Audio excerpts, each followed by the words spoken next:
If you watched the headlines after the Fed meeting yesterday and thought, cool, the Fed spoke, so mortgage rates should drop now. Not so fast, because the Fed didn't cut. They hit pause, and the bond market heard loud and clear. We're not in a rush. So instead of a drop, we're seeing a little bit of a whiplash. What moved the rates and why? It's Thursday, January 29th, and the Federal Reserve officially kept rates unchanged. Here's the key takeaway. The Fed basically said the economy is still too strong and they can afford to wait. They explicitly called inflation somewhat elevated. So what happens next? No cut equal bonds don't rally the way people hoped. Bond yields firmed up. Mortgage pricing is getting a little choppy. Where are the rates right now? Bank rates national average is 30-year fixed APR approximately 6.26% today. Cathy's translation? We are still living in the mid 6% world. Daily moves right now are being driven by the bond traders reacting to the Fed language, not just the decision itself.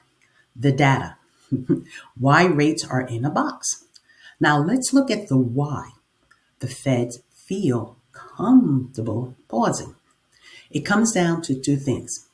Holding rates in place. One, inflation isn't dead. The latest CPI report shows inflation running about 2.7% year over year. That's not runaway inflation, but it's not the 2% either, which is what the Fed demands. Two, jobs aren't collapsing. ADP report showed plus 41,000 jobs in the private sector. And jobless claims represents a labor market that is cooling but not crashing. The bottom line, the Fed doesn't cut aggressively unless something breaks. Right now, inflation is sticky, moving, so rates stay steady. Let's talk about this inventory. Is it thawing out? Let's shift to the housing supply because this is where the opportunity is opening up. Nationally, active listings are up about 12.1% year over year. We're seeing, what do we call it? Because it is wintertime for most people, the great thaw. The listings have a lock-in effect where people felt trapped by their 3% rate and is finally losing its grip. This is divide. More choices, longer decision cycles, fewer bidding wars. This is not the 2008 inventory. It's not a thaw, not a flood. So for the strategy to sell to buy versus buy to sell, here's the most critical shift in the market right now. Redfin is reporting that 16.3% of deals were canceled in December 2025. That is a massive number. It means buyers are getting cold feet, walking away over what? Inspections, or canceling if financing gets tight. So if you're moving this year, you have to answer the question, chicken or the egg? Do I sell first or do I buy first? Because with the cancellations this high, the wrong choice can cost you thousands of dollars. So option one, sell to buy.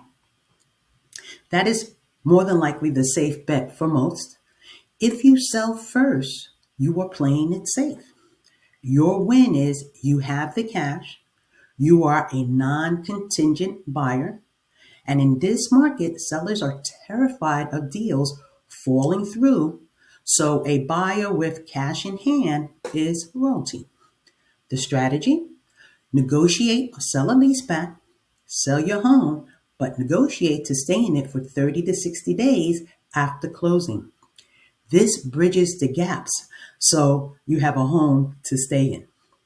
Option two, buy to sell. This is a power move.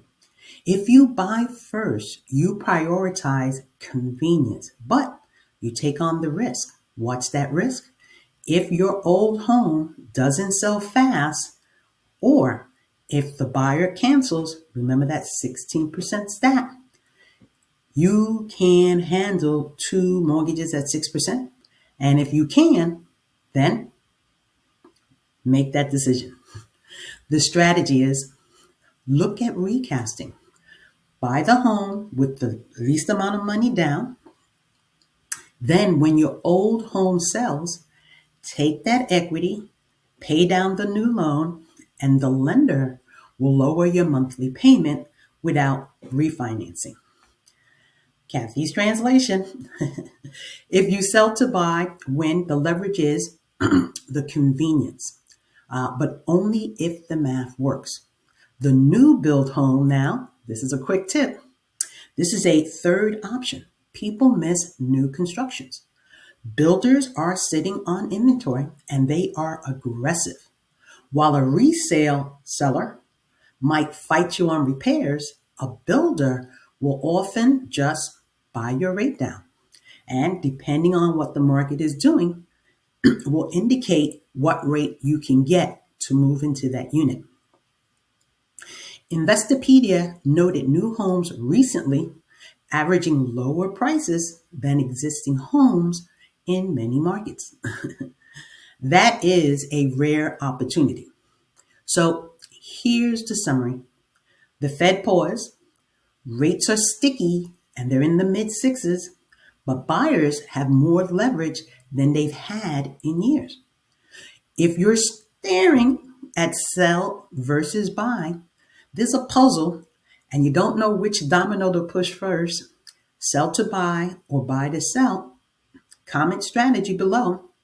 I'll run a net sheet to show you which path is safer for your wallet in your particular zip code. I'm Cathy Sabater. Let's build a plan, not just hope. So, comment strategy for your comment plan. I'll see you next week.